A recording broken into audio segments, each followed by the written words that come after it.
Sebelum Nabi Musa alaihissalam diutus oleh Allah, bahkan sebelum Nabi Musa alaihissalam dilahirkan ke muka bumi ini, Bani Israel sudah ada di Mesir. Sekarang pertanyaannya, mengapa bangsa Bani Israel ada di Mesir? Bukankah penduduk asli Mesir itu bukan Bani Israel?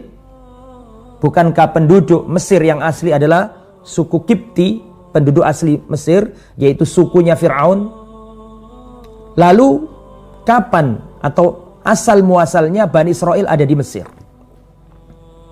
Jawabannya adalah ketika Nabi Yusuf alaihissalam dijadikan menteri, dijadikan pejabat tinggi di Mesir, maka Nabi Yusuf mengundang saudara-saudaranya untuk datang ke negeri Mesir.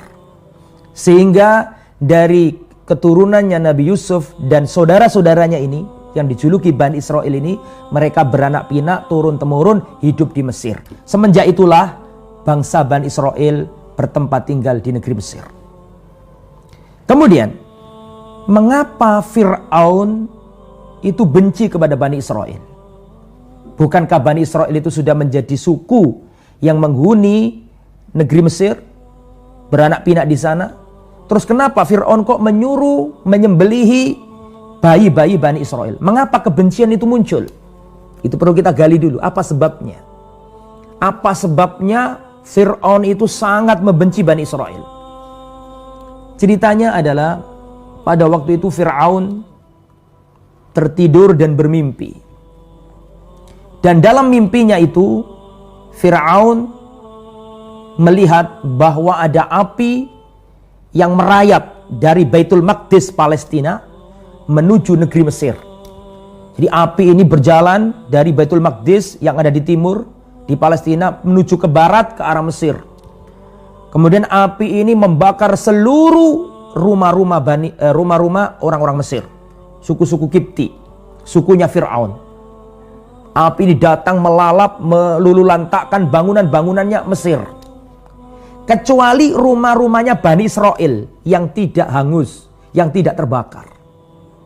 Rumah-rumah Bani Israel tidak hangus, tidak terbakar, tapi seluruh rumah-rumahnya bangsa Fir'aun Kipti hangus semuanya. Setelah itu Fir'aun terbangun. Terus Fir'aun ketakutan. Ada apa ini? Akhirnya Fir'aun mengumpulkan ahli nujum, mengumpulkan tukang sihir, mengumpulkan para peramal, para penasehat kerajaan, dikumpulkan semuanya. Kemudian Fir'aun menceritakan, aku bermimpi ada api dari timur, yaitu di Baitul Maqdis Palestina, merayap menuju ke barat ke arah Mesir, terus melululantakkan bangunan yang ada di Mesir. Semuanya hancur rata, kecuali rumah-rumahnya Bani Israel tidak ikut hangus. Ada apa ini? Akhirnya di antara ahli nujum, di antara penasihat-penasihat kerajaan itu ada yang berkata, menakwili maksud mimpi itu dan mengatakan, wahai baginda Raja Fir'aun, itu pertanda bahwa Bani Israel ini nanti akan menguasai kerajaan, berusaha untuk mengkudeta dirimu, dan Bani Israel harus dihabisi. Ya, karena dari negeri Syam datang ke Mesir, menghancurkan Mesir, sedangkan rumah-rumah itu yang utuh, yang tidak terbakar, rumahnya Bani Israel. Berarti pelakunya adalah Bani Israel. Akhirnya setelah itu Fir'aun bertitah, seluruh bayi-bayi Bani Israel yang ada di Mesir harus dibunuh, disembelih semuanya, yang laki-laki. Nah, seluruh laki-laki, bayi laki-laki yang lahir dari rahim wanita Israelia atau Bani Israel harus disembelih semuanya. Akhirnya titah raja ini segera dieksekusi. Para tentara-tentara Mesir, tentara kerajaan ini keliling mencari, kalau ada bayi lahir bunuh. Bayi Bani Israel. Adapun bayinya bangsa Kipti, suku asli Mesir, bangsanya Fir'aun, nggak dibunuh. Yang dibunuh itu adalah bayi-bayi keturunan Bani Israel. Didatangi satu persatu. Kalau dengar ada wanita melahirkan bayi, langsung diambil, dibunuh. Yang laki-laki dibunuh semuanya. Lah, lambat laun, tahun demi tahun berlalu, kita tahu bahwa bangsa Bani Israel itu menjadi budak-budak di Mesir, menjadi pembantu, menjadi pekerja di Mesir, yang mengerjakan pekerjaan ladangnya orang Mesir asli suku Kipti tadi itu. Sehingga lambat laun orang yang bekerja Bani Israel semakin tua mati. Sedangkan generasi berikutnya nggak ada, karena bayi laki-lakinya dibunuh semuanya. Akhirnya bingung juga Fir'aun ini sama para pemuka Mesir ini bingung. Ini kalau bayi dibunuh semuanya, nanti yang bekerja siapa? Karena orang-orang tua ini mati semuanya, nggak ada regenerasinya. Akhirnya terjadi perombakan undang-undang, diubah, yang aslinya harus dibunuh semuanya, sekarang agak menurun tensinya, dan Raja Fir'aun membuat peraturan baru bahwa setahun bayi Bani Israel dibiarkan hidup, tapi setahun berikutnya dibunuh semuanya yang laki-laki. Tahun berikutnya dibiarkan hidup, tahun setelahnya disembeli, jadi diselang-seling. Setahun dibunuh, setahun dibiarkan, setahun dibunuh, setahun dibiarkan. Paling tidak membatasi laju perkembangan Bani Israel di tanah Mesir. Lah, Nabi Harun alaihi salam, saudaranya Nabi Musa, itu lahir pada tahun yang tidak ada penyembelihan bayi. Nabi Harun, saudaranya Nabi Musa, itu lahir di tahun di mana tidak ada penyembelihan. Sedangkan Nabi Musa itu lahir di tahun yang ada penyembelihan. Maka otomatis takut. Ibunya Nabi Musa ketakutan karena sudah mengandung lahiran, dan estimasi lahirnya itu pada tahun yang terjadi pembunuhan, terjadi pencarian dan pembunuhan bayi-bayi Bani Israel yang laki-laki. Ibu Musa ketakutan, Ummu Musa ketakutan. Langsung Allah ilhamkan kepada ibunya Musa alaihissalam. Dan Allah ilhamkan kepadanya, wa auhayna ila ummi Musa an ardi'i. Dan kami ilhamkan kepada ibunya Musa untuk menyusui Musa. Fa idza khifti alaihi falqihi fil yammi. Kalau engkau takut diperiksa oleh tentara, diambil oleh tentara, maka letakkan anakmu di kotak dan alirkan ke sungai. Alirkan ke sungai Nil. Wala takhafi, dan jangan kamu takut. Wala tahzani, dan jangan berduka cita. Inna radduhu ilaiki, sungguhnya aku akan kembalikan bayi ini kepadamu. Wa ja'iluhu minal mursalin, dan aku akan menjadikan anakmu ini menjadi rasul. Maka dalam riwayat, ketika datang tentara-tentara Mesir menginspeksi dan mencari sidak, mencari bayi-bayi laki-laki di tahun penyembelihan itu, maka Musa kecil ditaruh di kota, dialirkan ke sungai Nil sambil dikasih tali. Jadi kotaknya dikasih tali sambil jalan. Kalau ada tentara Mesir, maka dilepas, talinya diikat. Ya, diikat talinya. Kemudian ketika tentara Mesir pergi, ditarik lagi nih, kotak ini. Kalau ada lagi, dilepas lagi, diikat. Begitu seterusnya. Terus dalam riwayat dikatakan bahwa ibunya Nabi Musa ini kelupaan, tidak mengikat kotak itu. Akhirnya kotak itu berjalan. Ya, ketika berjalan, maka Ummu Musa, ibunya Nabi Musa, memerintahkan ukhtu Musa, yaitu saudarinya Nabi Musa, ikut mengamati kota itu kemana. Sampai akhirnya kota ini menepi di sebuah tempat yang itu dekat dengan istananya Fir'aun.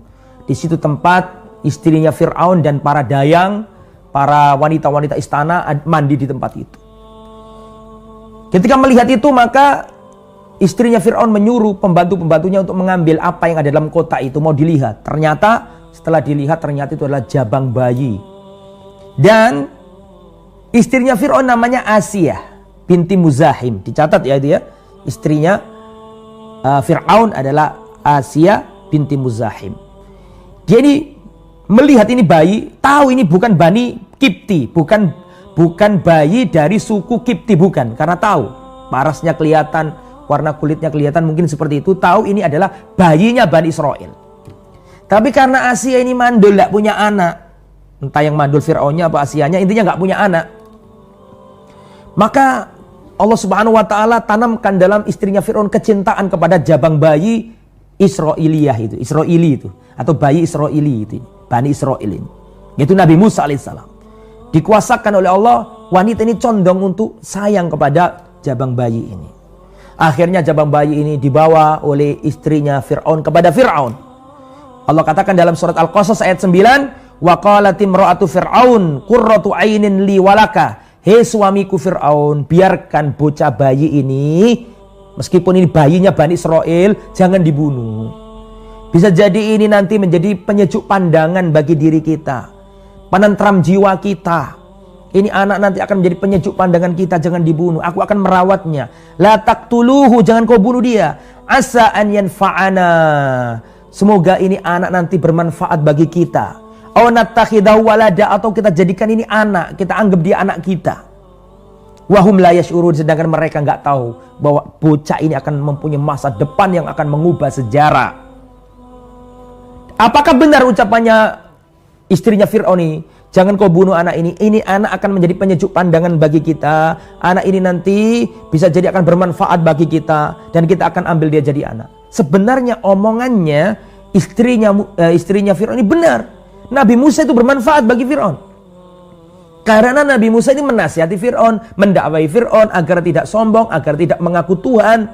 Jadi benar ucapannya istrinya Fir'aun ini. Anak ini bermanfaat bagimu nanti, dan terbukti bermanfaat. Cuman Fir'aun gak mau. Akhirnya karena pada waktu kecil belum ada tanda yang aneh-aneh, Fir'aun setuju sama istrinya. Ini hebatnya wanita itu. Lelaki yang sekejam Fir'aun saja takluk kepada wanita.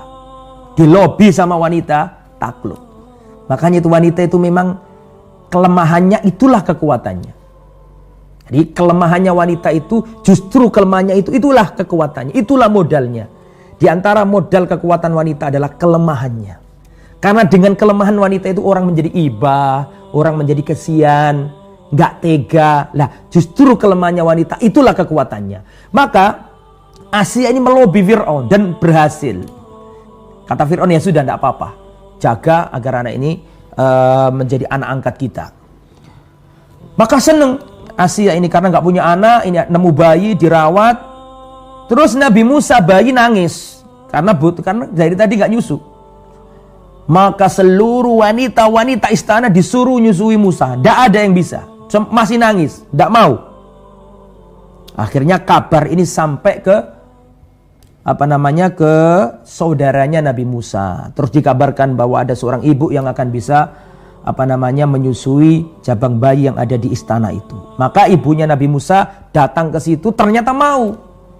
Ketika Ummu Musa mengarahkan teteknya kepada bayi, langsung disambut oleh Nabi Musa, dan Nabi Musa mau menyusui. Itu memang ibunya sendiri. Terus diam. Akhirnya senang. Ibunya atau istrinya Fir'aun senang dengan kejadian itu. Akhirnya ibunya Musa minta izin, sudah saya rawat saja di rumah saya, biar anak ini berkembang, nanti biarkan dia kembali ke istana. Tapi sekarang biar saya rawat di rumah saya. Akhirnya apa yang terjadi?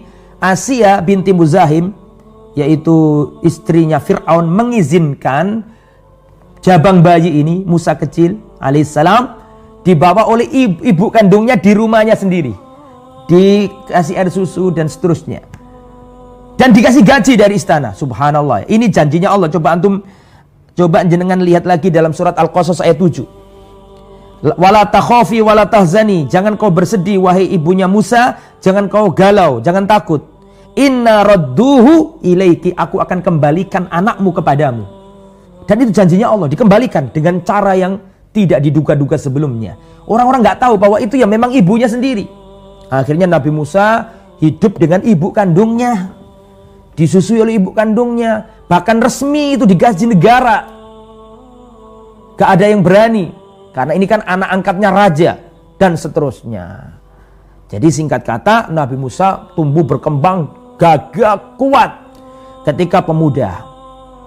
Maka ikhwatal iman yang dirahmati oleh Allah Subhanahu wa taala, ketika Nabi Musa itu dewasa, pemuda, syab, kuat, diceritakan dalam surat Al-Qasas ayat 15 sampai 16, wa dakhalal madinata ala khini ghaflatin min ahliha. Maka Nabi Musa masuk ke kotanya Fir'aun, kota Memphis ya, kalau nggak salah namanya, kota Memphis yang ada kerajaan Fir'aun di sana itu. Masuk ke kota, di saat penduduknya itu lengah, nggak tahu. Fawajada fiha rajulaini yaktatilani hadza min syi'atihi wa hadza min aduwihi. Di tengah kota Memphis itu Nabi Musa ketemu dua orang. Yang satu ini dari Bani Israel, yang satu dari Bani Kipti, bangsanya Fir'aun. Dua orang ini berantem. Dua orang ini berkelahi. Maka yang Bani Israel ini datang ke Nabi Musa. Ya, fastaghatsahu alladzi min syi'atihi 'ala alladzi min aduwihi. Yang Bani Israel ini tahu karena Musa kan Bani Israel. Maka yang Bani Israel ini datang kepada Nabi Musa dan mengatakan, Musa tolong aku. Aku disakiti oleh bangsa Kipti, bangsanya Fir'aun ini. Maka Nabi Musa menolong, ya sesama Bani Israel ditolong sama Nabi Musa. Terus orang Kipti, bangsanya Fir'aun tadi ditinju sama Nabi Musa, mati di tempat. Nah, Nabi Musa nggak niat membunuh sebenarnya, niat melerai dan membela saudaranya yang terdolimi gitu aja, nggak niat bunuh sebenarnya. Tapi ini mati karena ditinju sama Nabi Musa, mati nih bangsa Kipti, bangsanya Fir'aun ini mati, sukunya Fir'aun ini mati. Kemudian Nabi Musa alaihissalam menyesal dan mengatakan qala hadza min amali syaitan, ini adalah perbuatannya syaitan. Innahu aduun, sungguhnya setan adalah musuh, mudhillun yang menyesatkan, mubin yang nyata. Kemudian Nabi Musa bertobat, sedih karena merasa membunuh nyawa tadi itu. Dan Nabi Musa berdoa, Rabbi inni dhalamtu nafsi faghfirli. Ya Allah, aku telah berbuat dolim kepada diriku, maka ampunilah aku ya Allah. Faghfara lahu, maka Allah ampuni dosanya Nabi Musa. Innahu wal ghafurur rahim, dan sungguhnya Allah maha mengampuni lagi maha penyayang. Ini Nabi Musa belum jadi rasul. Nabi Musa belum jadi rasul, belum dapat wahyu dari langit, masih manusia biasa. Kemudian setelah membunuh itu, Nabi Musa otomatis ketakutan. Ini kalau tahu Fir'aun bahaya ini, karena yang dibunuh itu sukunya Fir'aun. Apalagi sebelumnya sudah terjadi gesekan antar suku. Suku Kipti dengan suku Bani Israel. Ini selalu terjadi gesekan, berdarah-darah. Apalagi ini Bani Israel membunuh Kipti, pasti masalah ini. Maka Nabi Musa ketakutan. Fa'asbaha fil madinati khaifa. Ya, dalam surat Al-Qasas ayat 18-19. Al-Qasas 18-19. Fa'asbaha fil madinati khaifa, ketakutan Nabi Musa sambil menunggu apa yang terjadi ini. Di saat seperti itu, kemudian Nabi Musa berjalan sambil ketakutan. Ternyata orang yang kemarin ditolong Nabi Musa, Bani Israel, bertengkar lagi. Bertengkar lagi. Setelah bertengkar, minta tolong ke Nabi Musa lagi. Maka Nabi Musa mengatakan, innaka laghawiyyun mubin, kau ini orang tersesat. Orang Bani Israel itu malah disalahkan sama Nabi Musa. Kemudian Nabi Musa mendatanginya, maka orang Bani Israel ketakutan melihat Musa itu. Maka orang yang dari Bani Israel mengatakan, ya Musa aturidu an taqtulani kama qatalta nafsan bil amsi. Wahai Musa, apakah kau ingin membunuh aku seperti kemarin kamu membunuh bangsa Kipti? Akhirnya orang-orang mendengar ucapan ini. Akhirnya orang-orang di kota Memphis itu tahu, bahwa kemarin yang membunuh suku Kipti yaitu Musa. Tersebar di mana-mana bahwa Musa membunuh bangsa Kipti itu. Nah, ini jahatnya Bani Israel. Pada hari sebelumnya dia bertengkar minta tolong Nabi Musa, ditolong Nabi Musa, akhirnya Nabi Musa nggak sengaja membunuh nyawa. Besoknya yang membocorkan bahwa yang membunuh itu Nabi Musa, ya Bani Israel itu sendiri. Inilah termasuk bagaimana pembangkangan Bani Israel. Sudah ditolong, malah membalas kebaikannya Nabi Musa dengan kejelekan. Akhirnya orang-orang tahu, oh ternyata Musa yang membunuh bangsa Kipti kemarin itu, tersebar di mana-mana. Sampai akhirnya Nabi Musa ketakutan. Dan orang-orang, para tentara, para polisi, Fir'aun dan bala tentaranya sudah mendengar berita itu bahwa Musa ini telah membunuh suku Kipti. Akhirnya apa yang terjadi? Nabi Musa ketakutan, terus datang laki-laki. Waja'a rajulun min aqsal madinati. Surat Al-Qasas ayat 20-21. Datang seorang laki-laki dari penjuru kota, datang ke Nabi Musa dan mengingatkan, wahai Musa, belum jadi nabi ya. Wahai Musa, sesungguhnya para pembesar negara ini berkumpul, para pembesar kaum berkumpul ingin mencari dirimu dan menangkap, menghukummu. Segera engkau keluar. Ya, ingin membunuhmu mereka ini. Fahruj inni laka minan nasihin. Keluarlah dari negeri Mesir wahai Musa, aku termasuk orang yang memberikan nasihat kepadamu. Segera kau keluar. Akhirnya Nabi Musa ini masih pemuda, Nabi Musa ini belum tua, belum, masih pemuda.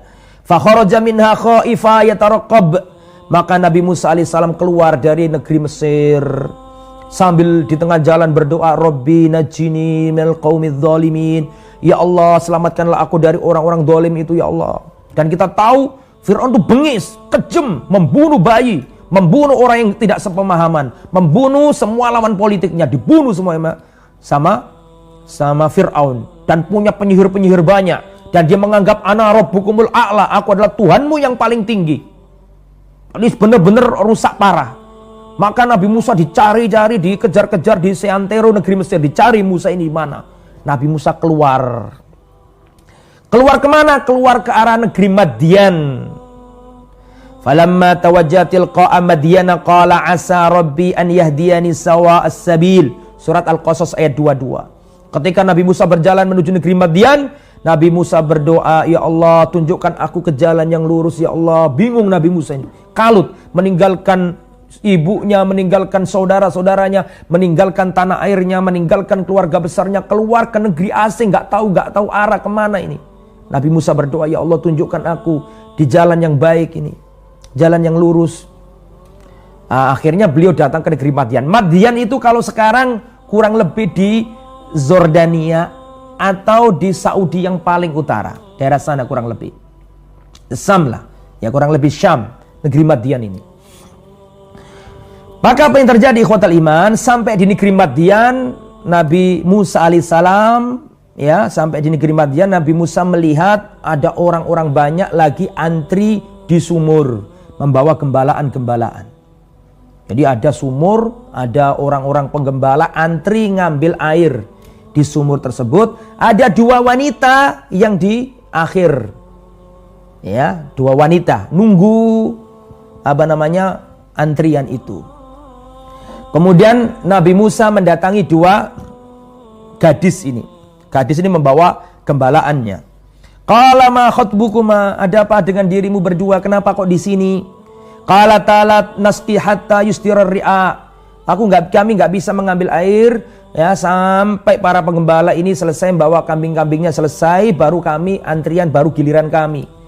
Wanita ada di belakang sambil malu-malu, dua orang ini ada di pojok, tidak mau campur, tidak mau ikhtilat.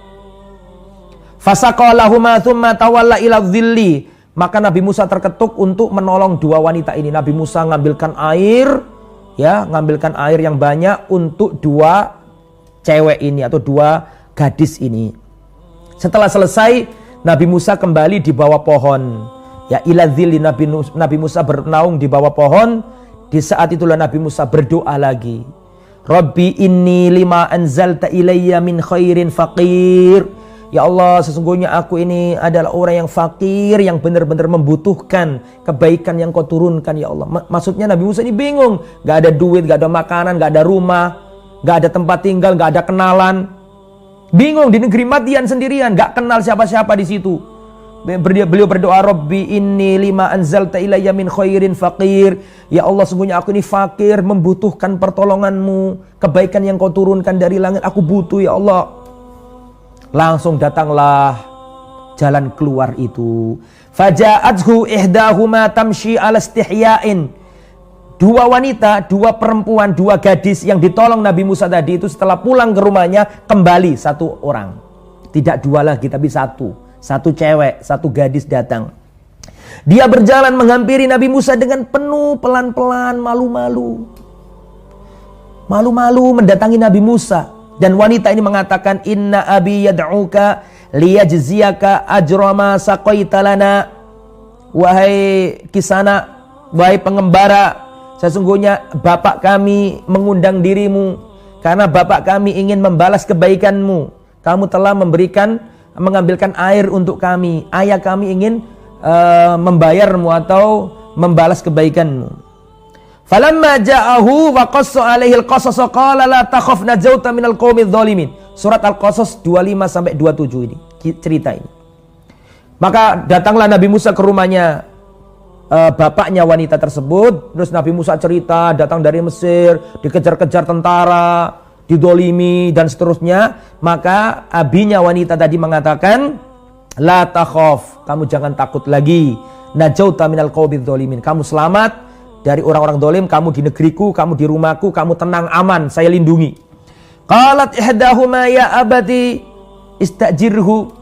Si perempuan nanti salah satunya mengatakan, wahai ayahanda, jadikan dia ini pekerja yang kita upah. Inna khaira man istajartal qawiyul amin. Sungguhnya orang yang kau gaji, yang kau orang yang kau upah sebaik-baiknya adalah orang yang kuat, yang terpercaya, dan dia ini orang kuat terpercaya. Nabi Musa kan kuat dan terpercaya orangnya. Ini bagus untuk dijadikan pekerja buruh. Qala inni uridu an unkihaka ihda ibnatayya hataini ala an ta'jurani thamani hijaj. Wahai Musa, aku ingin menikahkan kamu dengan salah satu putriku ini. Salah satu di antara dua putriku ini akan saya nikahkan kepada kamu dengan syarat engkau harus bekerja untukku, yaitu berapa tadi? 8 tahun. Kalau engkau mau maka sempurnakan menjadi berapa? 10 tahun. Fa'in atmamta, atau kau sempurnakan 10 tahun. Aku nggak ingin menyulitkan dirimu, kata bapak ini. Satajiduni insyaallah minas sholihin, engkau akan menjumpai aku termasuk orang baik. Akhirnya nikah. Nabi Musa nikah dengan salah satu dari dua putri orang tua ini. Ya, nikah. Coba. Sebagian ulama perhatikan. Sebagian ulama memperhatikan ayat ini. Apa kelebihan wanita itu sampai Allah pilih menjadi istrinya Nabi Musa? Apa kelebihannya? Dilihat oleh para ulama di ayat ini. Di ayat ini nggak ada yang menunjukkan hebatnya wanita itu kecuali satu sifat. Ya, saya ulangi. Para ulama meneliti kenapa ini wanita kok dipilih Allah untuk menjadi istrinya Nabi Musa. Apa sih kehebatannya? Setelah diteliti di ayat ini, dibolak-balik ayat ini, diulang-ulangi, tidak ada sifat yang mulia pada wanita ini kecuali satu. Sifat apa itu? Sifat malu. Sifat malu. Itu dalil ya jamaah bahwa sifat malu itu harganya mahal bagi kaum wanita. Sifat malu yang dimiliki wanita ini menjadikan dirinya istrinya Musa alaihissalam, menjadi istrinya Musa alaihissalam. Karena sifat malu yang ada pada dirinya. Ini pujian luar biasa. Nah, sifat malu inilah yang hampir hilang di zaman sekarang ini. Wanita-wanitanya banyak yang telanjang. Hilang rasa malunya. Gak punya malu. Padahal Allah subhanahu wa ta'ala menceritakan dengan apik cerita ini. Dan diriwayatkan kita selalu membaca kisah ini. Perempuan datang ke Nabi Musa dengan malu-malu. Ternyata sifat malu itulah yang sifat yang paling menonjol pada diri istrinya Musa ini. Sifat malu. Al-haya'u minal iman. Malu adalah bagian dari iman. Maka di antara sifat yang dinyatakan jelas dalam ayat ini, sifat mulia yang dimiliki oleh istrinya Musa adalah sifat malu. Dan ini benar. Zaman sekarang sifat malu itu mahal harganya. Yang terutama bagi wanita, ya. Thayyib, akhirnya Nabi Musa berumah tangga di situ, di negeri Madian. Ada yang mengatakan itu adalah Nabi Su'aib. Dan dua wanita ini adalah putrinya Nabi Su'aib. Wallahu alam. Apakah ada keterangan nyata tentang itu? Wallahu alam. Yang jelas di sini nggak disebutkan. Ya, umum saja ceritanya, orang begitu aja. Maka Nabi Musa berumah tangga dengan istrinya orang tua tadi itu sampai 10 tahun. Kemudian Nabi Musa ingin kembali ke Mesir. Ingin kembali kemana? Ke Mesir, nyambangi ibunya, nyambangi keluarganya. Antum bayangkan zaman dulu loh itu ya. Gak ada HP, gak ada telegram, gak ada surat menyurat dalam artian seperti sekarang ini. Ada pos, gak ada WA, gak ada Facebook. Terpisah dari kaumnya Nabi Musa. Gak tahu apakah di sana ibunya sudah wafat, apakah di sana bapaknya sudah wafat. Gak tahu zaman dulu. Kayak orang hilang begitu aja Nabi Musa pada waktu itu. Maka Nabi Musa alaihissalam kembali dari Madian, ngajak istrinya pergi ke Mesir. Istrinya diajak pergi ke Mesir, kembali ke Mesir. Di tengah jalan di Bukit Tursina atau di Lembah Tua, ya kurang lebih di dataran Sinai itu antara Madian dengan Mesir, melalui lembah Tua. Disitulah Nabi Musa menerima wahyu yang pertama, dan di tempat itulah Nabi Musa diangkat menjadi Rasul. Ya.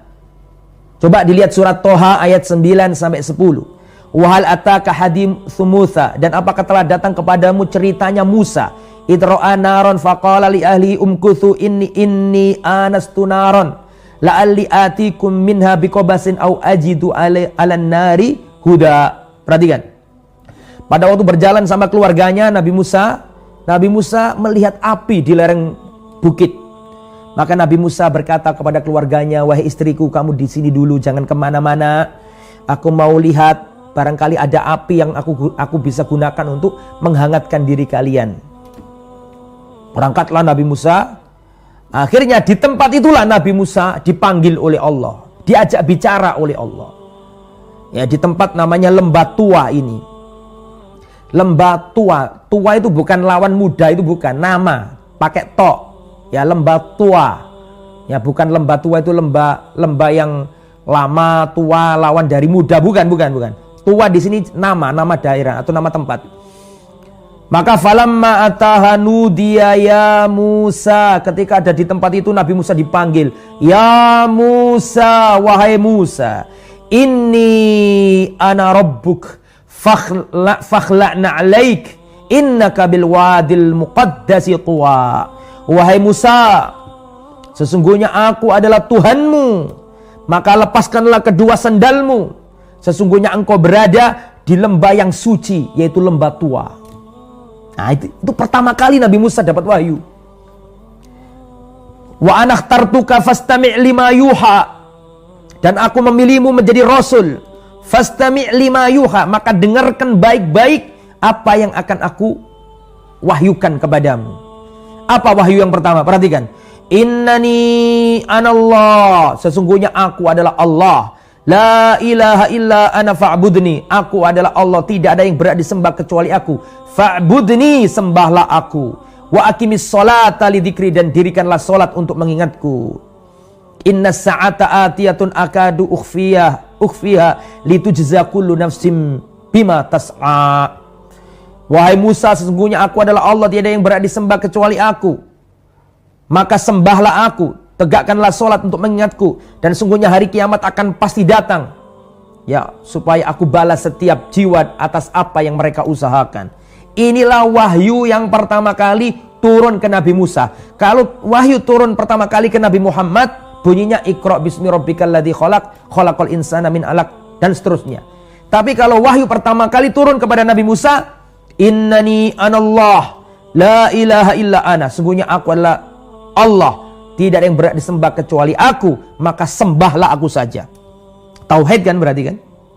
Nah, ini pertama. Maka Nabi Musa ketakutan pada waktu itu. Nabi Musa apa?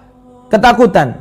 Maka ketika ketakutan, Nabi Musa alaihissalam diberi oleh Allah Subhanahu wa taala ucapan supaya tidak takut, karena ketakutan Nabi Musa itu. Nah, Allah Subhanahu wa taala berfirman, ini panjang, ayatnya pun panjang kalau diceritakan semuanya. Nabi Musa disuruh, apa yang kamu pegang wahai Musa? Tongkat. Untuk apa tongkat itu? Untuk gembalaanku ya Allah. Lemparkan tongkatmu itu. Maka tongkatnya dilemparkan, Nabi Musa menjadi apa? Menjadi ular. Ketakutan Nabi Musa pertama kali, nggak ngerti kan? Itu mukjizat.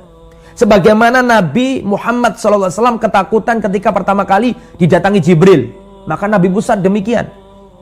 Ya, kemudian tangannya Nabi Musa itu menjadi putih sekali nih. Itu mukjizat. Ya, tongkat bisa menjadi ular, dan tangannya Nabi Musa itu menjadi putih, bukan cacat tapi putih, menunjukkan keutamaan dan keindahan. Nah, setelah itu Nabi Musa diangkat jadi rasul di tempat itu. Dapat wahyu pertama kali, jadi rasul, dikasih mukjizat. Mukjizatnya adalah tongkat bisa berubah menjadi ular, dan tangannya Nabi Musa itu berubah menjadi tangan yang putih sekali, bersinar, bercahaya. Setelah itu Nabi Musa berdoa. Nah, ini perhatikan ya jamaah, ini perlu dicatat karena ini penting. Doa pertama kali yang dipanjatkan Nabi Musa setelah mendapatkan titah pertama dari Allah. Allah Subhanahu wa taala mengatakan, "Idhab ila Fir'aun innahu tagha." Musa, segera kamu berangkat menuju Fir'aun, dakwai Fir'aun, karena sesungguhnya Fir'aun itu melampaui batas. Dapat wahyu pertama, diberi mukjizat tongkat dan juga tangan berubah menjadi putih bersinar, dapat wahyu dari langit, dapat mukjizat, kemudian datanglah perintah dari Allah. Idhab ila Fir'aun. Hei Musa, pergilah ke Fir'aun, dakwai Fir'aun. Dia telah melampaui batas. Setelah mendapat titah pertama kali ini, Nabi Musa berdoa. Lah doanya Nabi Musa ini harus digarisbawahi dan dijadikan renungan oleh setiap juru dakwah. Inilah doa pertama kali yang dipanjatkan Nabi Musa ketika beliau sudah diangkat resmi menjadi Rasul. Dan hendaklah doa ini selalu dipegang oleh para juru dakwah. Pertama doa yang dipanjatkan beliau adalah doa yang antum sudah hafal semua. Doanya beliau adalah yang pertama, Rabbishrah li sodri wa yassir li amri wahlul 'uqdatam min lisani yafqahu qawli waj'al li waziran min ahli Haruna akhi ushdud bihi azri wa asrigu fi amri. Perhatikan, saya terjemahkan. Rabbishrah li sodri, ya Allah lapangkanlah dadaku. Ini adalah doa yang pertama dipanjatkan Nabi Musa. Yang pertama adalah, ya Allah lapangkanlah dadaku. Hei Musa, idhab ila Fir'aun, pergilah ke Fir'aun.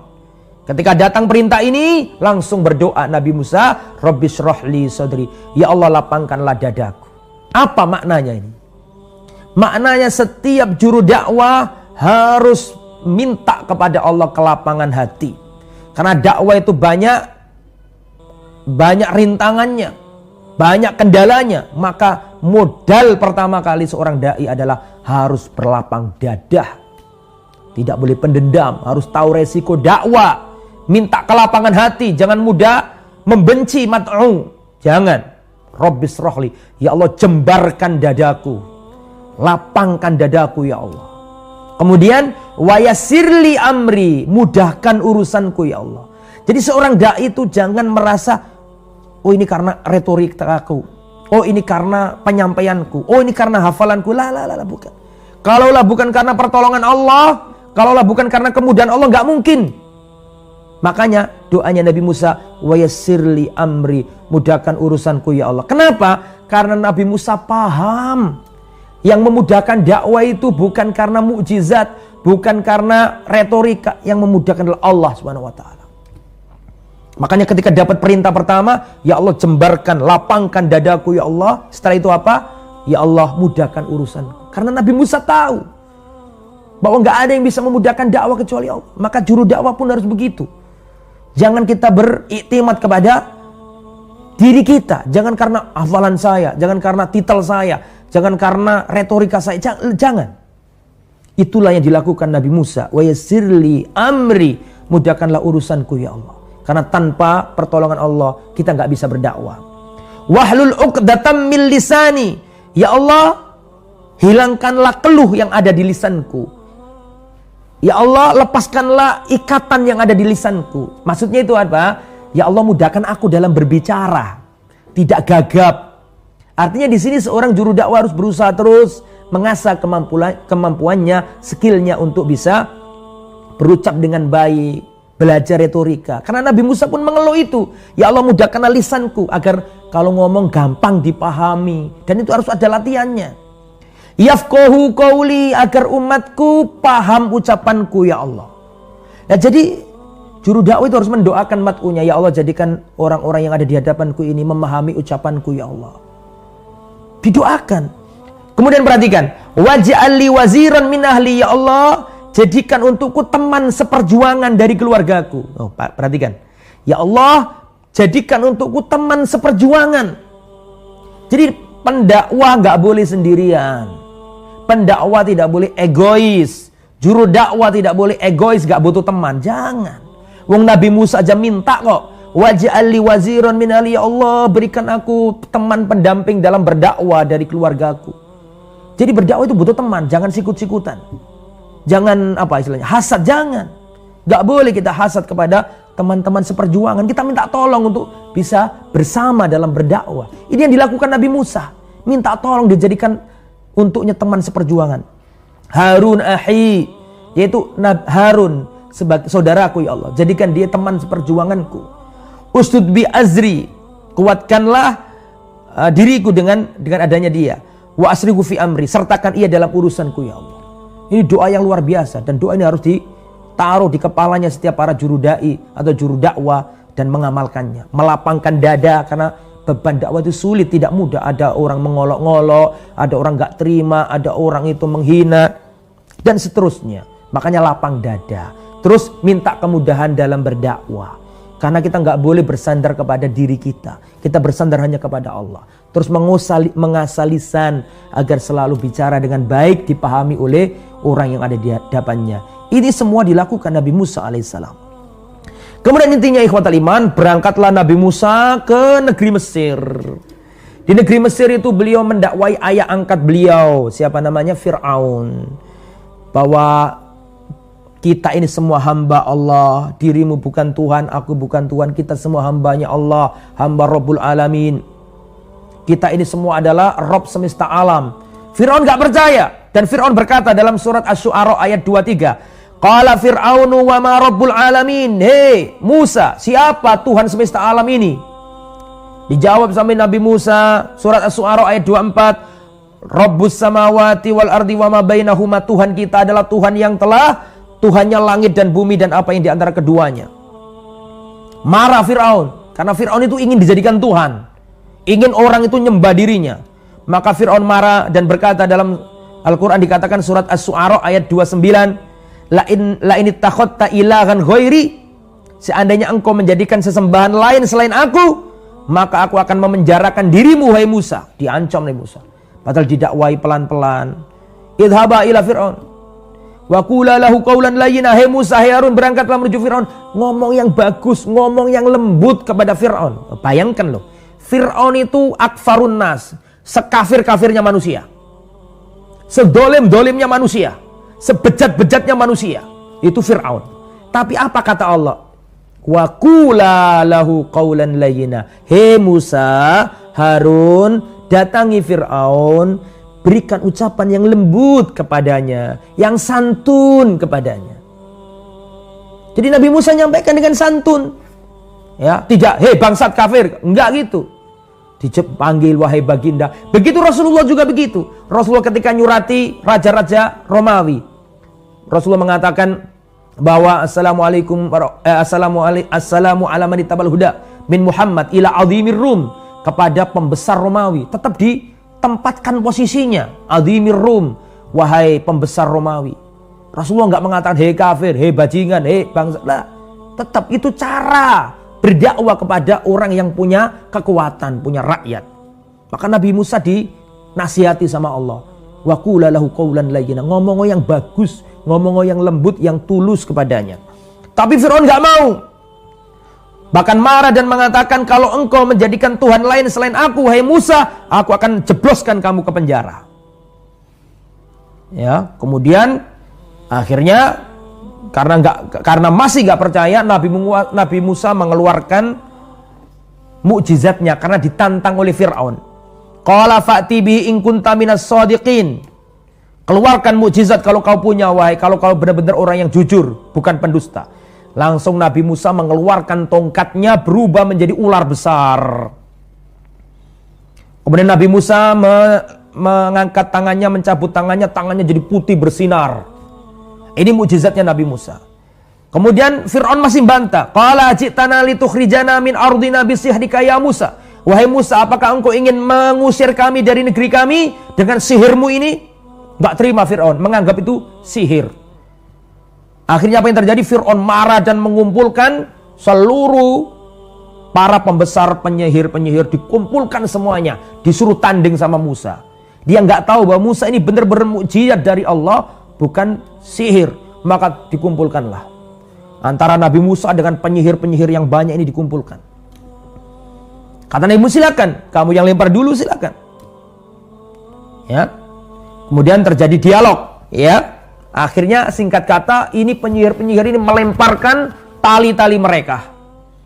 Ya, fa'alqau hibalahum wa isiyahum wa qalu bi'izzati fir'aun inna lanahnul ghalibun. Maka para penyihir-penyihir ini melemparkan tali-tali mereka dan melemparkan tongkat-tongkat mereka, dan mereka bersumpah, demi kemuliaan Fir'aun kami akan menang. Sombong, bersumpah dengan Fir'aun. Kan nggak boleh kan bersumpah dengan Fir'aun, dengan manusia, dengan makhluk. Maka Nabi Musa langsung mengeluarkan tongkatnya, dan tongkatnya berubah menjadi ular yang besar dan melahap habis semua tali-tali dan tongkat-tongkat yang diserupakan menjadi ular tersebut. Habis. Lah, para penyihir ini mengerti bahwa kabel-kabel atau tali-tali yang dilempar itu sebenarnya tali. Tongkat-tongkat yang dilempar benar-benar tongkat, tapi sekedar dikhoyalkan di hadapan manusia seakan-akan itu adalah ular. Pada aslinya memang itu tali, nggak berubah. Yang berubah adalah di pandangan manusia, tahyil. Manusia diberi imajinasi oleh penyihir-penyihir ini, sehingga manusia-manusia ini melihat tali-tali itu seperti ular, padahal aslinya itu tetap tali. Sedangkan ularnya Nabi Musa ini, para penyihir tahu ini bukan tongkat, memang itu benar-benar ular. Jadi ular sungguhan, bukan hayalan seperti yang dilakukan oleh penyihir tersebut, sehingga dimakan semuanya. Para penyihir ini kan tahu bahwa ini benar-benar bukan sihir. Akhirnya yang terjadi adalah seluruh ahli sihir pada waktu sujud semuanya.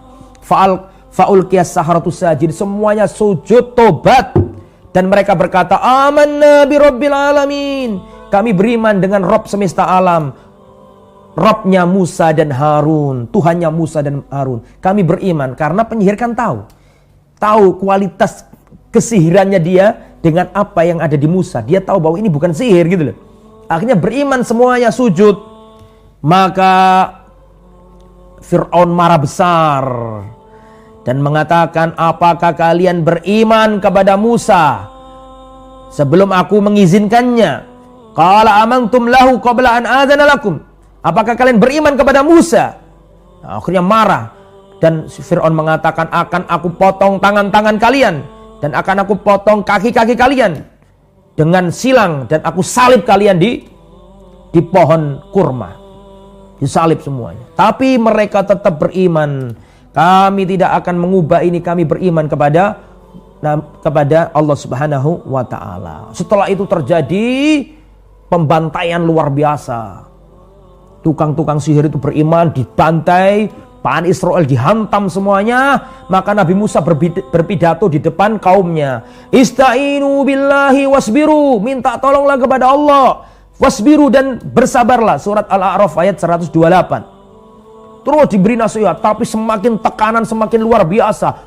Orang-orang Bani Israel dibunuhi, dikejar-kejar, bayi-bayi dibunuhi. Maka Nabi Musa berdoa hingga apa yang terjadi? Allah timpakan musibah bertubi-tubi ke negeri Mesir, mengenai semua bangsanya Fir'aun. Bani Israel gak ada yang kena. Terjadi kemarau panjang, mereka kehabisan makanan, sungai Nil kering, buah-buahan berkurang. Setelah itu dihantam banjir, tanaman-tanaman yang masih tersisa ditenggelamkan oleh Allah. Kemudian Allah kirim belalang. Belalang ini memakan sisa tanaman dan pohon-pohonan. Setelah itu Allah kirim kutu atau ulat. Ini masuk dan memakan makanan-makanan mereka yang tersimpan di rumah-rumah mereka. Semua ada belatungnya, semua ada kutunya. Kemudian Allah kirim katak, sehingga mereka nggak ada yang bisa istirahat. Setelah itu Allah jadikan seluruh air-air yang ada di negeri Mesir menjadi darah. Ya, sungai Nil, sumber air, kemudian sumur menjadi darah semuanya. Benar-benar tertimpa balak yang luar biasa itu. Dan itu Allah cantumkan juga dalam surat Al-A'raf ayat 133. Allah kirimkan tofan, Allah kirimkan belalang, kutu, kata, darah, menyerang negeri Mesir, sehingga Mesir sangat gelap gulita, diberi musibah yang azab yang dahsyat. Akhirnya mereka datang ke Nabi Musa minta tolong. Fir'aun datang ke Musa minta tolong agar dihentikan ini, berdoalah ke Tuhanmu. Maka Nabi Musa berdoa, akhirnya reda, hilang balak-balak, penyakit-penyakit hilang semuanya, normal lagi. Mesir normal lagi. Falamma kasafna anhumur rijza ila ajalin hum balighuhu idahum yankuthun. Surat Al-A'raf 135. Ketika keadaan menjadi normal, mereka mulai lagi, lupa lagi, kejam lagi, diktator lagi. Akhirnya ketika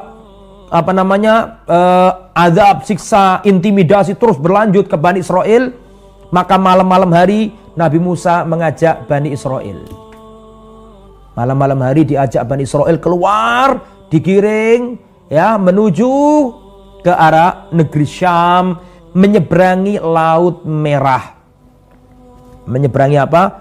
Laut Merah. Maka mereka malam-malam hari dikumpulkan sama Nabi Musa, digiring semuanya menuju keluar Mesir, ketahuan oleh tentaranya Mesir. Maka Fir'aun membuat pasukan besar mengejar Nabi Musa alaihissalam.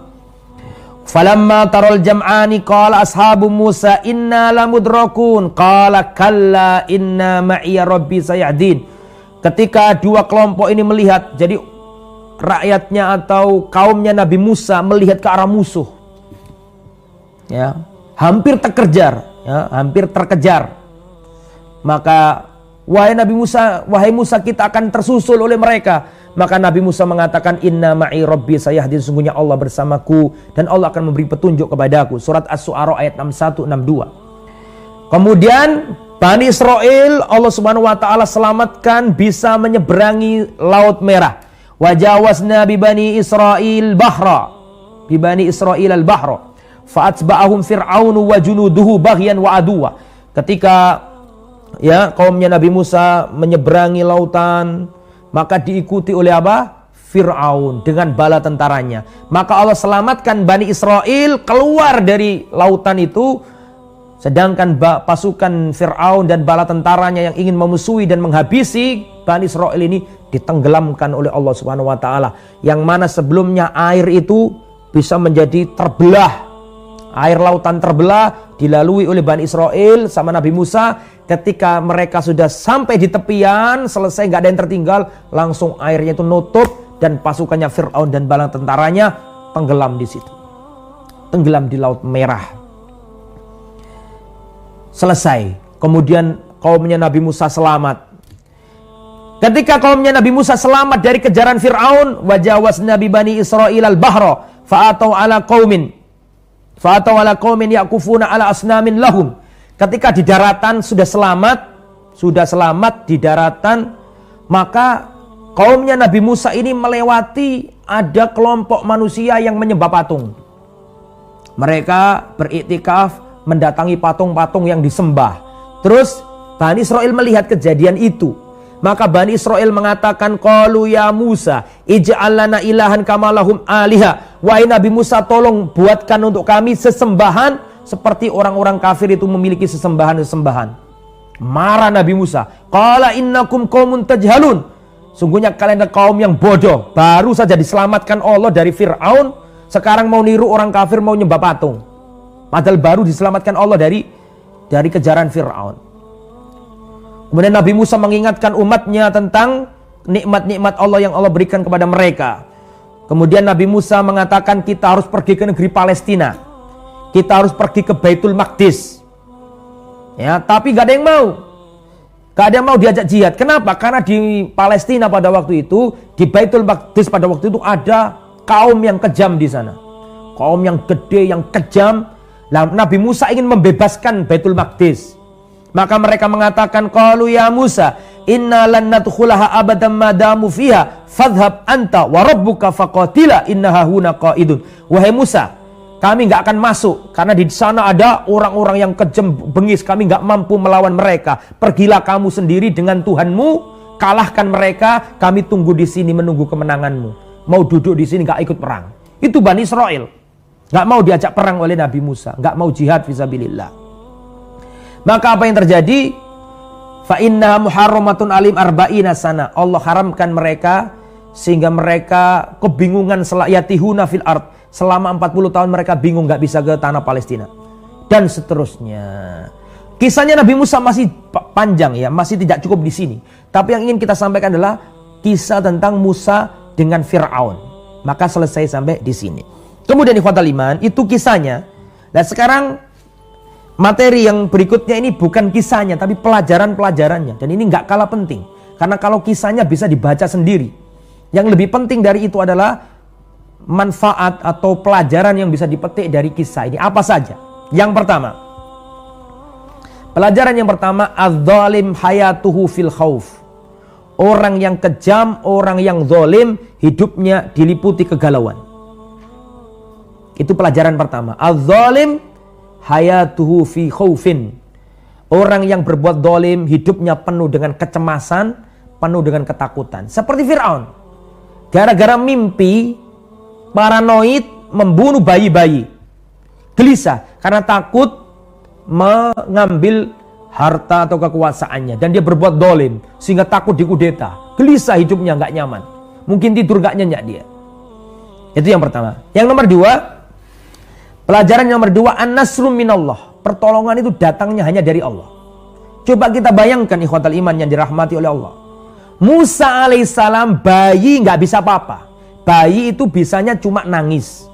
Lapar nangis, kekenyangan bisa nangis. Nggak nyaman bisa nangis. Dicubit nangis, kedinginan nangis, kepanasan nangis. Bayi itu bisanya cuma nangis. Tapi lihat apa yang terjadi. Bayi yang nggak bisa apa-apa, Allah selamatkan. Dan dia tidak tenggelam di sungai Nil. Tetapi lihatlah Fir'aun. Di atas kejayaannya, di atas kejigjayaannya, di atas kebesarannya, kemewahannya, Allah tenggelamkan di Laut Merah. Allah subhanahu wa ta'ala menolong Nabi Musa yang masih bayi, gak bisa apa-apa, dan selamat dari tenggelam. Sedangkan Fir'aun di atas bala tentaranya, di atas kedikjayaannya, dia Allah tenggelamkan di Laut Merah. Ya, janji Allah subhanahu wa ta'ala. Kemudian nomor 3, pelajaran nomor 3. Qad yakunu al-makanul khatir huwal makanul amin. Bisa jadi tempat yang paling berbahaya itulah tempat yang paling aman. Ada yang tahu diambil dari mana ini? Ini Musa alaihissalam masih bayi, dikejar-kejar Fir'aun, dicari-cari Fir'aun. Ya, ibunya mencari tempat yang dianggap paling aman, kesana kemari, jangan sampai ketahuan. Ternyata apa yang terjadi? Justru Musa kecil sampai ke istananya Fir'aun. Musa kecil alaihissalam, bayi, jabang bayi, justru malah ada di istananya Fir'aun. Jadi tempat yang paling berbahaya justru bisa jadi tempat yang paling aman. Allah subhanahu wa ta'ala takdirkan istananya Fir'aun menjadi tempat yang paling aman bagi Nabi Musa alaihissalam. Ya, ini qudratullah. Ya. Kemudian nomor 4. Fadlu ummi Musa, keutamaan ibundanya Nabi Musa. Karena tadi di Al-Quran dikatakan, coba antum lihat dalam surat Al-Qasas ayat 7. Itu dalil tentang keutamaan ibunya Nabi Musa. Dan Allah ilhamkan kepada ibunya Nabi Musa, susuilah anakmu, jangan takut. Dan kalau kamu takut, maka taruhlah anakmu di dalam kota, alirkan ke sungai. Jangan kamu gelisah, jangan kamu takut, aku akan mengembalikan anakmu. Itu kalau nggak wanita terpilih nggak mungkin itu seperti itu. Itu dalil ya tentang keutamaan ibundanya Nabi Musa alaihissalam, dan itu adalah pelajaran yang nomor 4. Keutamaan ibunda Nabi Musa. Yang nomor 5, fadlu ukhti Musa, keutamaan saudarinya Nabi Musa. Yang mana itu datang selalu mengintai, selalu meneliti, jangan sampai adiknya ini kesulitan dan seterusnya. Yang nomor 5, fadlu Asiyah, keutamaan istrinya Fir'aun, yaitu Asiyah. Ya, namanya Asiyah. Jadi wanita baik-baik. Di antara doanya adalah Rabbi ibnili indaka baitan fil jannah. Ya Allah, bangunkan untukmu di sisimu. Ya Allah, bangunkanlah untukku di sisimu sebuah rumah di dalam surga. Jadi istrinya Fir'aun ini termasuk orang baik, dan banyak hadis yang menerangkan tentang keutamaannya. Nomor 6. Nomor berapa ini? 1, 2, 3, 4, 5, 6. Sekarang nomor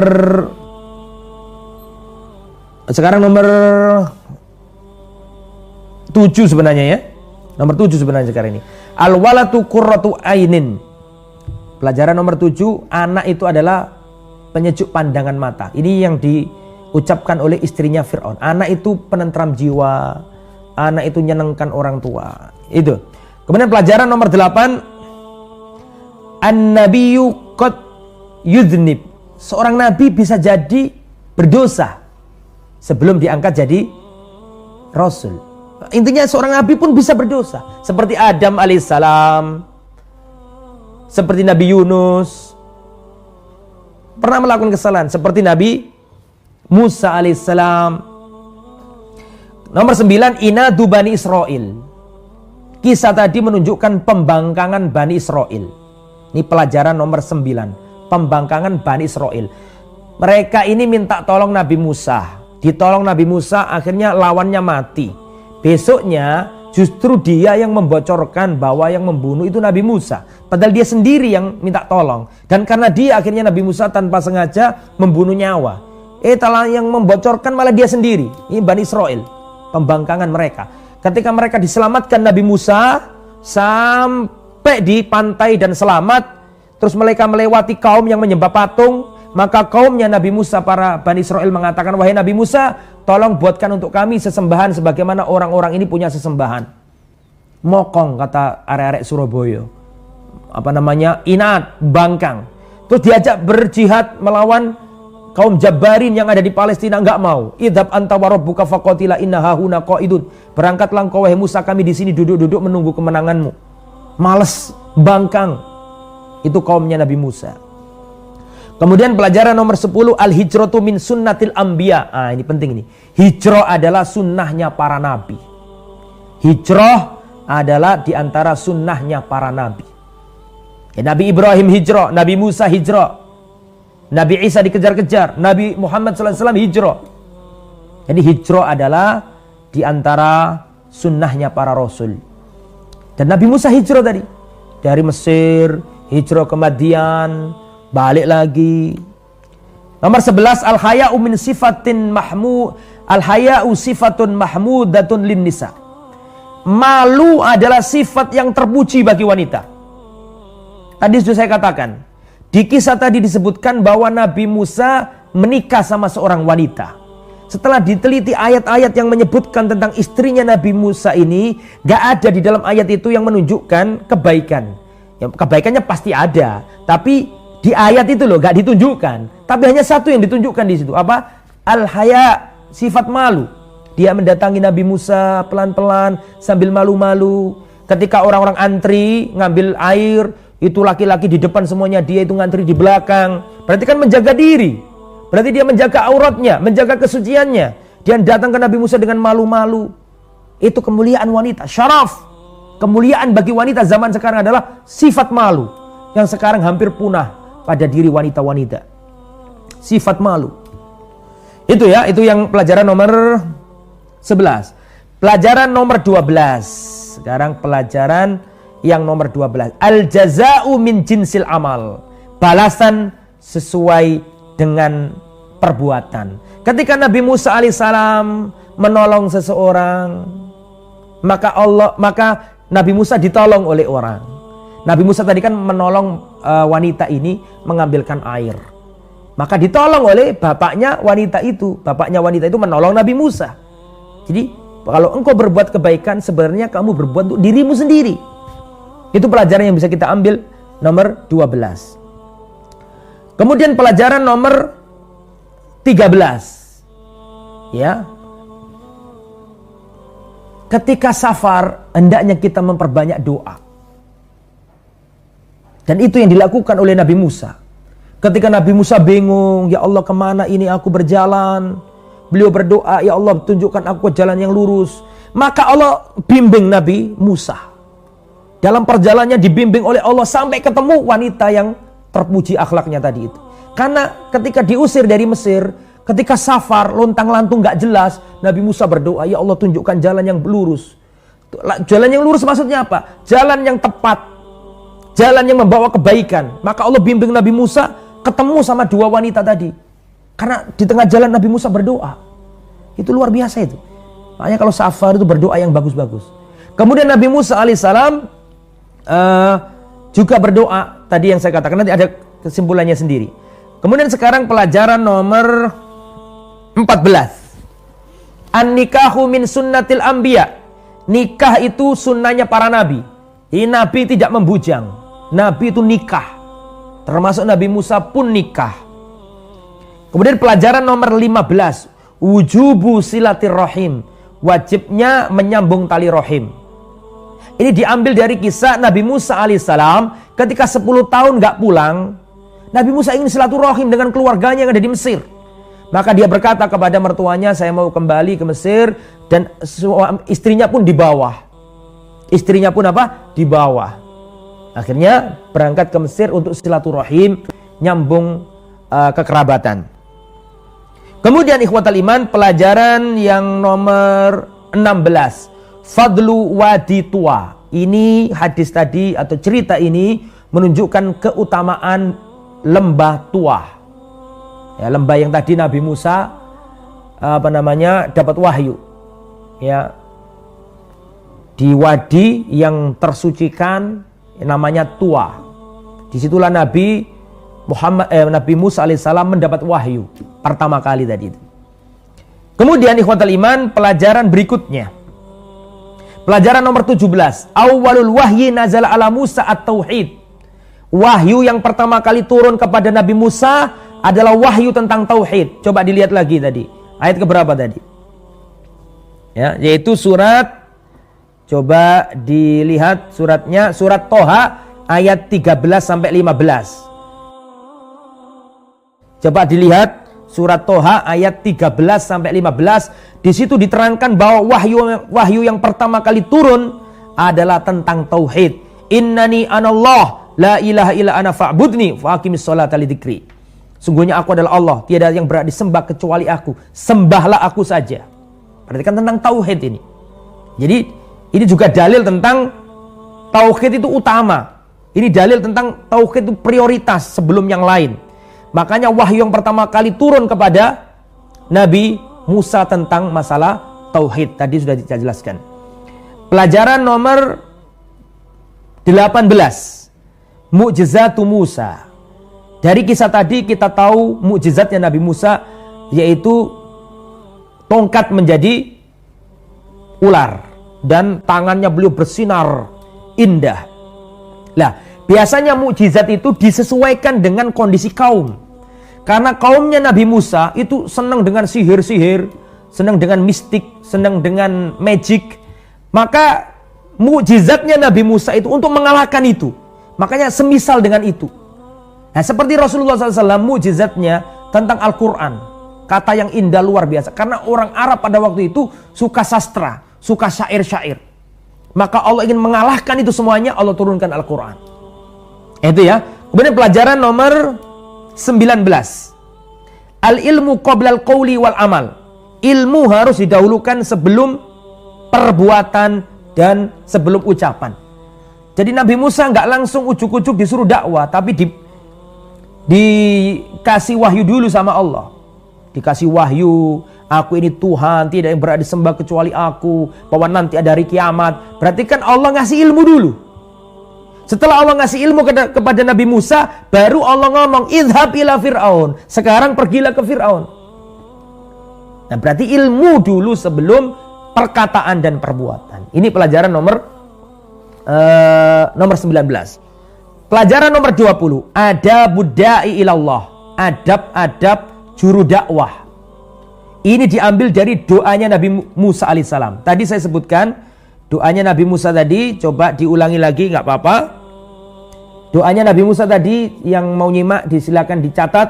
Doanya Nabi Musa tadi itu surat Toha. Coba dilihat 24 sampai Toha 32. 24 sampai 32. Itu berisi doanya Nabi Musa. Dan dari doanya Nabi Musa itu bisa disimpulkan adab-adab dan sikap-sikap para juru dakwah. Di antaranya adalah Rabbis rohli sodri, ya Allah lapangkanlah dadaku. Berarti juru dakwah harus lapang dada. Juru dakwah harus sabar. Juru dakwah harus memiliki hati yang luas. Tidak boleh ngambekan, tidak boleh baperan. Ya.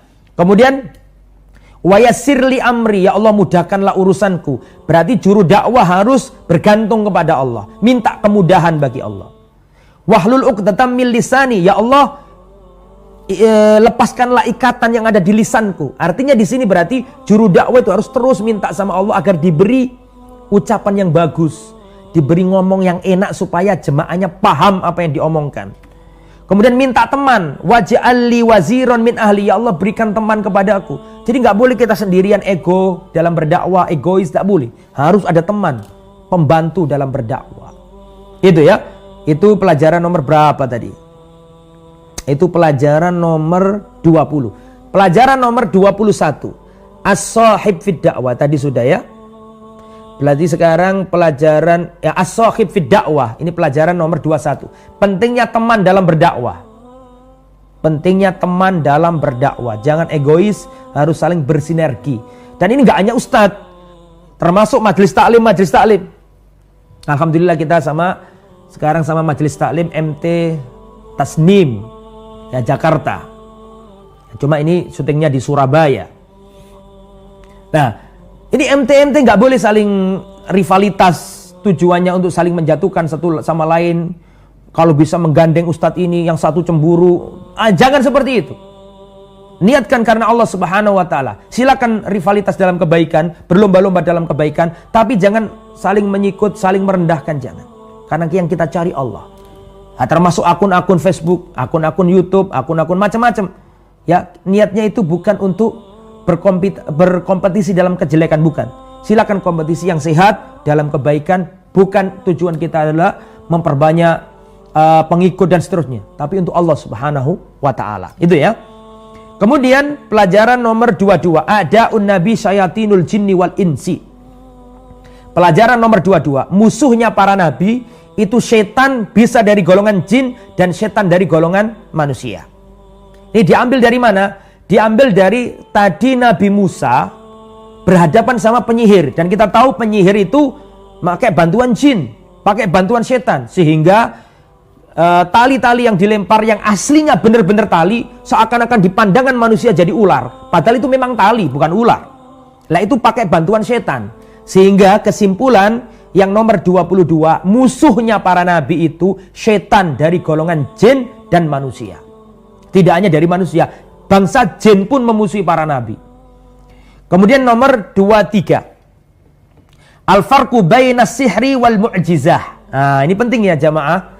Pelajaran nomor 23, al-farqu baina sihri wal mu'jizah. Perbedaan antara sihir dengan mukjizat. Kalau sihir itu nggak asli, itu tali dilempar oleh para penyihir itu benar-benar tali, tidak berubah. Cuman setan ini menghayalkan di pandangan manusia, sehingga manusia itu melihat seakan-akan itu ular, padahal aslinya tetap tali. Itu sihir, pengelabuan mata manusia. Kalau mukjizat enggak, mukjizat itu asli. Nabi Musa melemparkan tongkat, tongkatnya menjadi ular, benar-benar ular. Bukan hayalan, bukan, benar-benar jadi ular. Itu bedanya antara sihir dengan mukjizat. Pelajaran nomor 24, al-mu'minuna yubtaluna was-saharatu tu'aqab. Perhatikan, orang yang beriman pasti akan diuji oleh Allah. Nabi Musa dikejar-kejar Fir'aun, Nabi Ibrahim dibakar hidup-hidup, Nabi Nuh dimaksiati oleh kaumnya, Nabi Isa alaihissalam dikejar-kejar oleh kaumnya, Nabi Muhammad dihina, dilempari batu, diusir, Bilal ditimpakan batu besar. Orang beriman pasti diuji, termasuk Nabi Musa, termasuk para penyihir yang masuk Islam.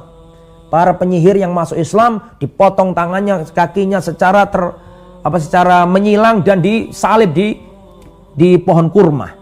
Jadi al-mu'minuna yubtalun, orang beriman pasti akan diuji oleh Allah. Pelajaran nomor 25, al-hijratu min amali adba'in nabi. Hijrah, berpindah dari tempat satu ke tempat lain, termasuk amalan para pengikut Nabi. Termasuk amalan para pengikut Nabi. Rasulullah hijrah, Muhajirin hijrah ke Habasyah, ke Madinah. Pengikutnya Nabi Musa hijrah dari Mesir ke Syam, hijrah. Ismail hijrah, Ibrahim hijrah, Hajar hijrah. Itu sunnahnya orang-orang terdahulu. Kemudian pelajaran nomor 26, wadhifatul amir. Ya, wadhifatul amir. Di antara pemimpin atau tugas pemimpin adalah menenangkan rakyatnya. Di antara tugas pemimpin adalah menenangkan anggotanya. Ketika mereka ketakutan, dikejar-kejar Fir'aun, Nabi Musa tenang. Allah bersama kita. Tenang, jangan khawatir. Jadi tugas pemimpin itu meredahkan supaya rakyatnya nggak gelisah. Itu nomor 26. Pelajaran nomor 26 berarti selanjutnya 27 ya. Pelajaran nomor 27, tasyabbuh bil kufar. An-nahyu atau tahrimu tasyabbuh bil kufar. Larangan bertasyabbuh dengan orang kafir. Ini mereka diselamatkan oleh Allah, bisa melampaui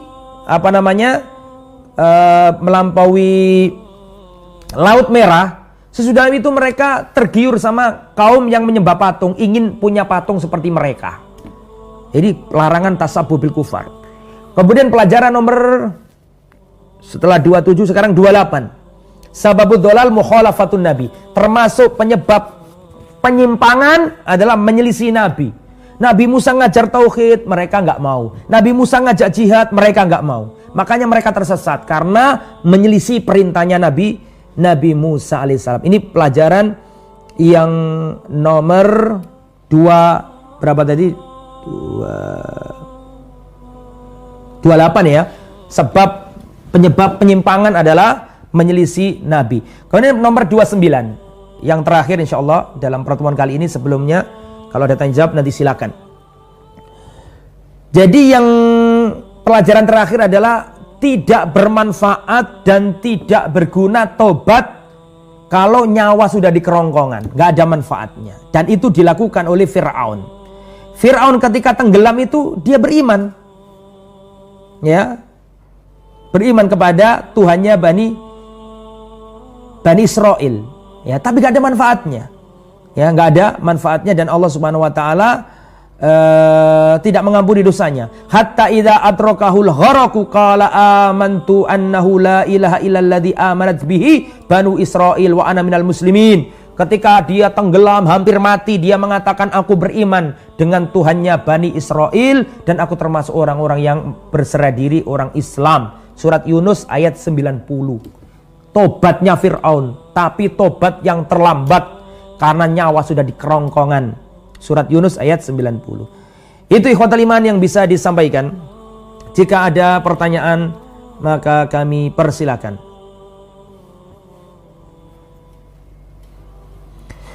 Ya, saya buka dulu. Barangkali ada para penanya.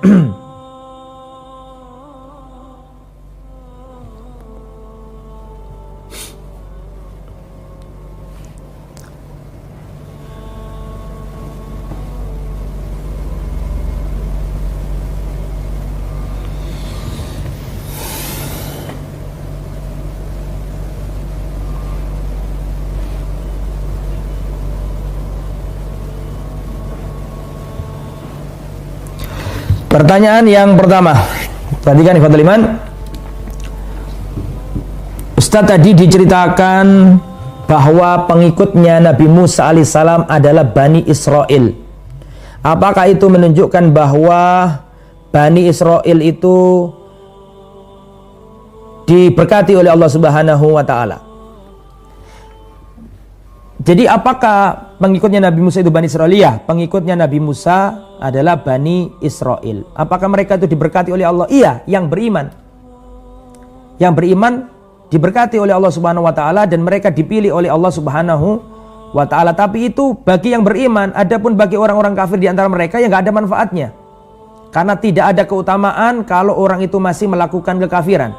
Jadi kalaupun ada pujian kepada Bani Israel, itu maksudnya adalah pujian untuk orang-orang yang beriman di antara mereka. Makanya kan Allah Subhanahu wa taala atau Rasulullah sallallahu alaihi wasallam mengingatkan Bani Israel bahwa mereka itu diberi nikmat Allah yang banyak. Di antaranya adalah, perhatikan, ya Bani Israil adkuru ni'mati allati an'amtu alaikum wa anni faddaltukum 'alal alamin. Wahai Bani Israel, ingatlah nikmat-nikmatku, kata Allah, yang aku nikmatkan kepada kalian, aku berikan kepada kalian. Wa anni faddaltukum 'alal alamin, dan aku utamakan kalian dari alam semesta ini. Itu menunjukkan bahwa Bani Israel itu diberi kelebihan oleh Allah Subhanahu wa taala. Ya Bani Israil adkuru ni'mati allati an'amtu alaikum. Wahai Bani Israel, ingatlah nikmatku atas kalian. Jadi menunjukkan bahwa Bani Israel sebenarnya itu diagungkan Allah. Tapi banyak di antara mereka yang fasik, yang rusak, yang kafir. Adapun mereka yang mengikuti Nabi Musa, benar-benar beriman kepada Nabi Musa, tidak ikut kelompok yang lain, dia ikutnya Nabi Musa, maka dia termasuk Bani Israel yang terpuji, yang diutamakan oleh Allah Subhanahu wa taala, dan mereka adalah pengikut Rasul, masuk surga.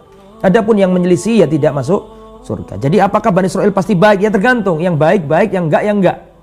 Ya kalau mengikuti Nabi ya berarti baik. Wallahu a'lam. Kemudian selanjutnya, Afwan Ustadz, kalau saya susah sekali mendakwai keluarga saya sendiri, apa yang harus saya lakukan? Taib. Semoga Allah Subhanahu wa taala memudahkan kita untuk mendakwai keluarga kita. Mendakwai keluarga itu penting. Mendakwai keluarga ini dulu dilakukan oleh Nabi Ibrahim. Nabi Ibrahim mengajak ayahnya untuk masuk Islam. Ini juga pernah dilakukan Nabi Muhammad SAW, mendakwai keluarganya, pamannya. Wahai paman, ucapkan la ilaha illallah, sebuah kalimat yang kalau engkau mengucapkannya, aku akan bersaksi membelamu pada hari kiamat. Rasulullah mendakwai keluarga, Nabi Ibrahim mendakwai keluarga, Nabi Musa mendakwai keluarga. Semua para nabi mendakwai keluarganya.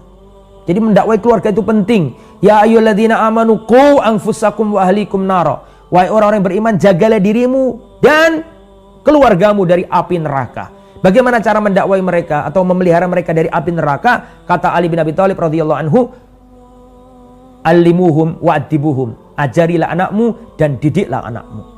Lah, begini. Memang mendakwai keluarga ini tidak sama dengan mendakwai banyak manusia. Karena di situ ada orang tua kita. Dan kita berdakwah kepada orang tua berbeda dengan kita berdakwah kepada adik kita atau anak kita. Mendakwai orang tua berbeda dengan mendakwai bawahan kita. Harus ada jurus khusus, harus ada cara khusus, harus ada metode khusus. Di antaranya kepada keluarga kita. Pertama, saya rasa ini semua juga sudah tahu ya, tinggal nanti pelaksanaannya bagaimana. Mendakwai keluarga pertama dengan kata-kata yang lembut kepada mereka, dengan kata-kata yang baik, dan banyak-banyaklah memberikan contoh yang baik, keteladanan yang baik, akhlak yang baik, lemah lembut, kasih hadiah. Apalagi kalau ibu itu adalah ibu Anda, maka pijiti ibu Anda, sayangi ibu Anda, tanya apa kebutuhannya, ringankan bebannya. Kita bantu secara itu dulu. Kalau itu sudah kita lakukan, nah setelah itu kita masukkan pelan-pelan dakwah kita pelan-pelan, semoga diterima oleh Allah Subhanahu wa taala. Ternyata apabila kita sudah dakwai tetap tidak mau, bahkan menentang, ya kita doakan. Dan jangan remehkan doa. Ada seseorang itu yang kita tidak bisa mengubah dengan dalil kita. Terkadang orang itu berubah bukan karena dalil kita, tapi bisa jadi orang itu berubah karena doa kita. Dan ini ada contohnya, saya kasih cerita. Silakan disimak kisah ini. Ada seorang sahabat Nabi memiliki seorang ibu, ibunya kafir musyrik.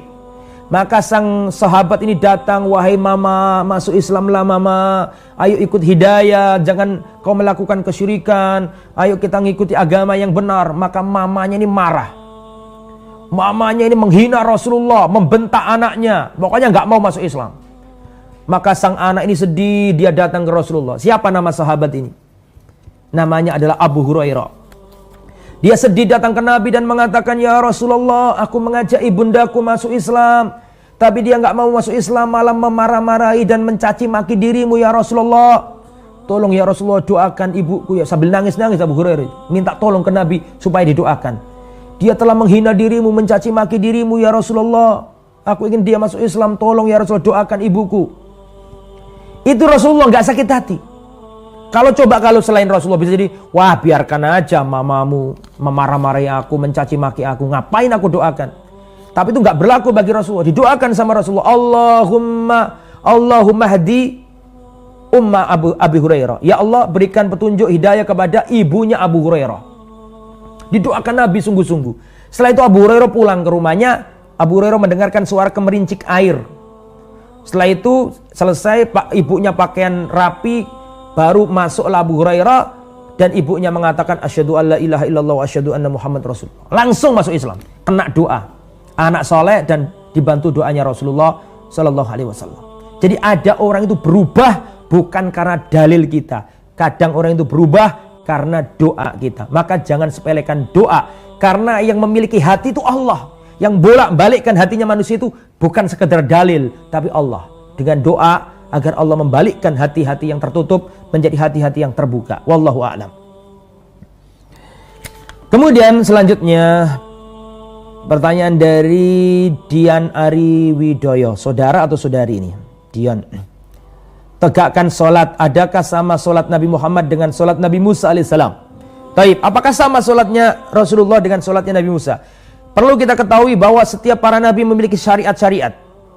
Para nabi punya syariat A, syariat B, C, D, E, F. Syariat nabi berbeda-beda, tetapi akidahnya mereka sama, ideologinya mereka sama, tauhidnya mereka sama. Jadi dikatakan Nabi Musa sholat iya, Nabi Muhammad sholat iya. Apakah sholatnya sama? Wallahu a'lam. Wallahu a'lam, ya. Kita tidak ditanya sedetail itu, ya. Tapi sama-sama sholat. Adapun sholatnya wallahu a'lam bisa jadi berubah karena setiap umat memiliki syariat sendiri-sendiri. Wallahu a'lam. Ustadz, kalau dari keluarga untuk diajak berdakwah nggak bisa, harus gimana Ustadz? Kalau kita mengajak keluarga nggak ada yang bisa nggak mau diajak dakwah, ya orang lain nggak harus keluarga. Bukankah Rasulullah ngajak pamannya nggak masuk Islam? Rasulullah ngajak Abu Bakar justru masuk Islam. Rasulullah dimusuhi pamannya sendiri, Abu Lahab, tapi Rasulullah juga didukung oleh orang yang nggak ada hubungan darah dengan dirinya. Rasulullah mengusahakan memberi hidayah kepada keluarganya. Kalau mentok keluarganya nggak mau, ya jangan menutup hidayah dari orang lain. Tetap kita harus mendoakan semuanya. Kemudian Ustadz, kalau di keluarga mengatakan bahwa dakwah kami sangat keras, semua bid'ah, semua nggak boleh, apa yang harus kita ucapkan Ustadz? Ya akhi, saudaraku yang dirahmati oleh Allah, kalamun nasi la yantahi, kalamun nasi la yantahi. Ucapan manusia tidak ada yang pernah berakhir, semua mesti ada komentarnya. Rasulullah paling lembut, Rasulullah paling ganteng, Rasulullah ngomongnya paling enak, Rasulullah dalilnya paling fasih, itu saja dimusuhi. Apalagi kita. Maka gak penting ucapannya manusia, yang penting kita dakwah lempeng lurus, gunakan akhlak yang mulia, gunakan tutur kata yang bagus, tunjukkan akhlak yang mulia, berikan apa yang bisa kita berikan, hadiah dan seterusnya. Selebihnya kita nggak memiliki hatinya manusia. Yang memiliki hatinya manusia hanya Allah subhanahu wa ta'ala. Minta tolong sama Allah agar Allah lah yang membalikkan dan membukakan hati manusia. Adapun tugas kita adalah berdakwah, yang penting secara ikhlas, sampaikan dengan lemah lembut, dengan hikmah, jangan kusru, jangan serampangan, harus melihat maslahat dan madaratnya. Selepas itu, adapun hasil serahkan kepada Allah. Anda diterima, Anda tidak diterima, dakwah Anda berhasil. Tidak ada dakwah yang tidak berhasil, karena setiap dakwah itu ada catatannya di sisi Allah Subhanahu wa taala. Wallahu a'lam.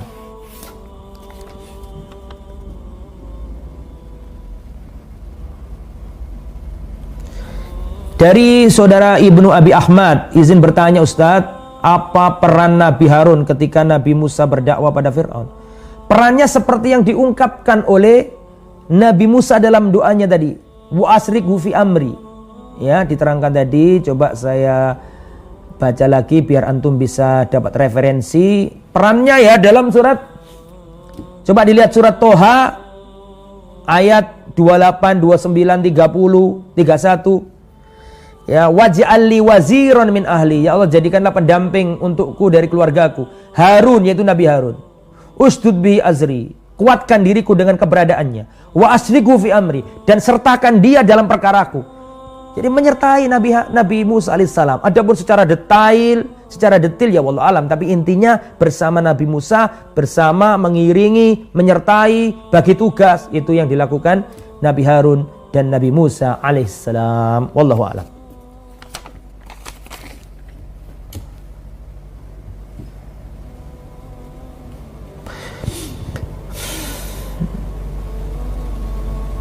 Kemudian dikatakan, Ustadz tadi menjelaskan bahwa di dalam Al-Quran dikatakan bahwa Nabi Musa pernah membunuh nyawa.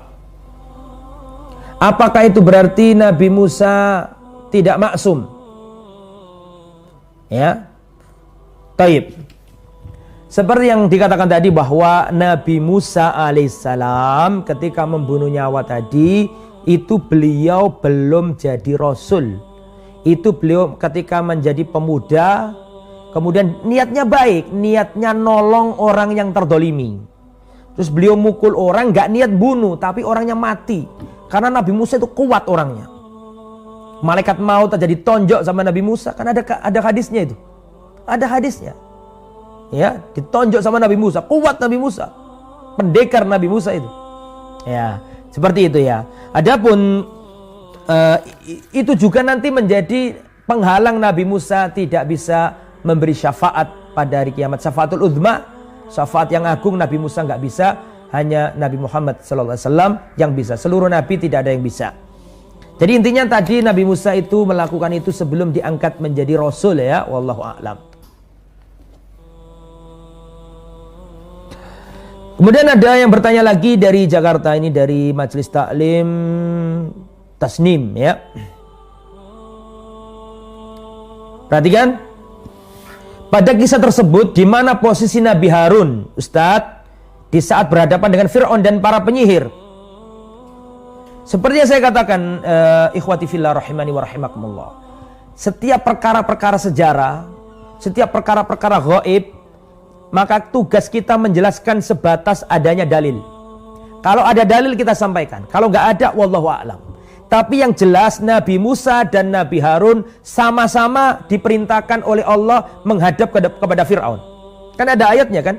Idhaba ila Fir'aun. Pergilah kalian berdua menuju Fir'aun. Itu dalil bahwa yang menghadap ke Fir'aun tidak hanya Nabi Musa, tapi Nabi Harun juga, gitu ya.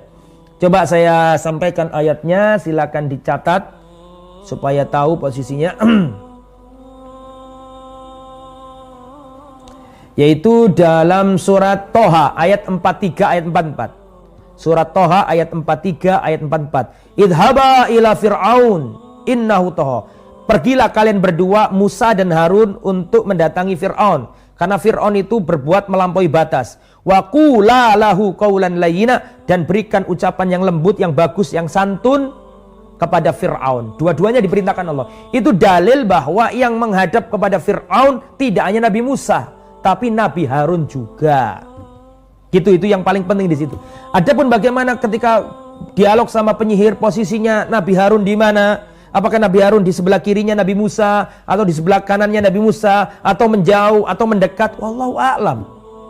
Kita nggak usah terlalu ribet dan mencari semua detailnya ya.